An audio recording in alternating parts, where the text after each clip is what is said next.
أعوذ بالله من الشيطان الرجيم بسم الله الرحمن الرحیم۔ اور جی اب یہ کیا ہو گیا؟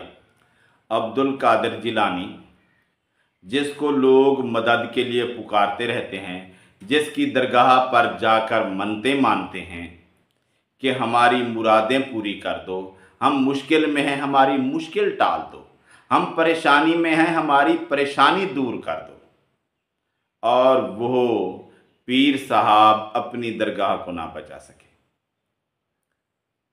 عبد القادر جیلانی، سری نگر میں ایک درگاہ ہے عبد القادر جیلانی نام کے ایک بزرگ کی، ایک پیر کی۔ اس درگاہ کے اندر آگ لگ گئی اور وہ درگاہ جل گئی، راکھ ہو گئی، لیکن پیر صاحب اپنی درگاہ کو، اپنے مزار کو نہ بچا سکے۔ شری نگر جہاں کھانیار میں صوفی درگاہ میں آگ لگ گئی ہے۔ درگاہ صوفی سنت شیخ عبد القادر جیلانی کی ہے۔ آگ صبح قریب 5:30 بجے لگی ہے۔ زیادہ جانکاری کے لیے بات کرتے ہیں ABP نیوز سنواداتا آصف قریشی سے۔ آصف، کیا خبر ہے؟ آگ کیسے لگی اور تمام لوگ سرکشت ہیں وہاں پر؟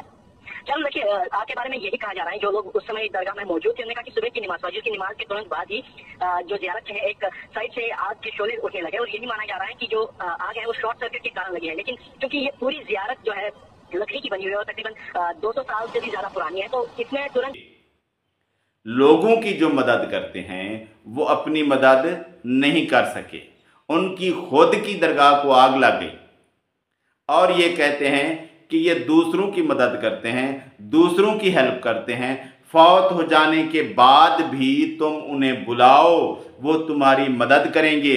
تم جا کر ان کی درگاہ پر، ان کے مزار پر منت مانو، تمہاری منت پوری ہوگی، تمہاری مرادیں پوری ہوں گی، تمہاری مشکل کشائی کریں گے، لیکن اپنی نہیں کریں گے۔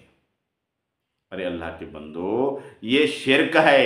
اللہ کو چھوڑ کر کسی اور کے در پر جھکنا، کسی اور سے مانگنا، یہ اللہ تعالیٰ کو قطعاً قبول نہیں ہے۔ اللہ سے مانگو، اللہ تمہاری سنے گا، تمہاری مرادیں پوری کرے گا۔ یہ جو لوگ خود کو نہیں بچا سکتے وہ تمہیں کیا بچائیں گے؟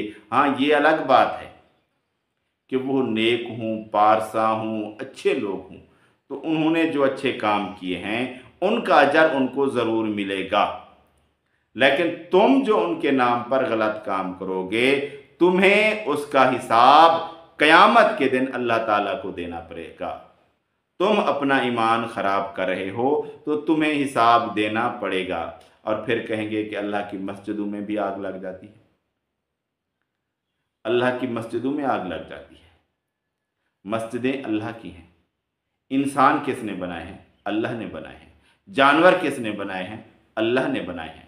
تو ان سب پر مصیبتیں آتی ہیں، تو پھر آپ یہ بھی کہیں کہ یہ اللہ کے بنائے ہوئے انسانوں پر مصیبت آ گئی، اللہ کا بنایا ہوا انسان اس کو آگ لگ گئی، اللہ کا بنایا ہوا انسان وہ ڈوب گیا۔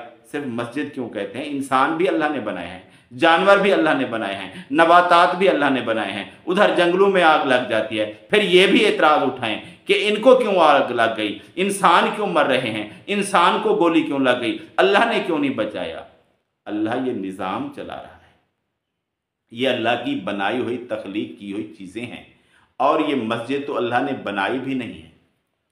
اللہ تبارک و تعالیٰ کے تقرب کے لیے لوگوں نے جگہ بنائی ہے کہ یہاں اللہ کی عبادت کریں گے، اسے مسجد کہتے ہیں۔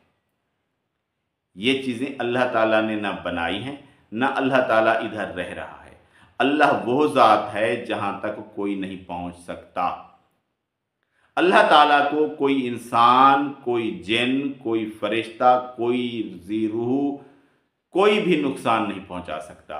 اللہ تبارک و تعالیٰ ہر چیز سے ہٹ کر ایک الگ ہستی ہے۔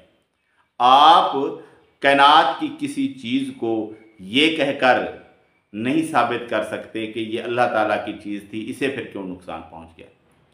اللہ تبارک و تعالیٰ نے انسان بنائے ہیں، اور انسانوں نے کبھی اپنی مرضی سے، کبھی اللہ تعالیٰ کے احکامات کے مطابق کچھ چیزیں بنائی ہیں، لیکن وہ انسانوں کے لیے بنائی ہوئی چیزیں ہیں، بے شک اللہ تعالیٰ کے تقرب کے لیے بھی ہیں،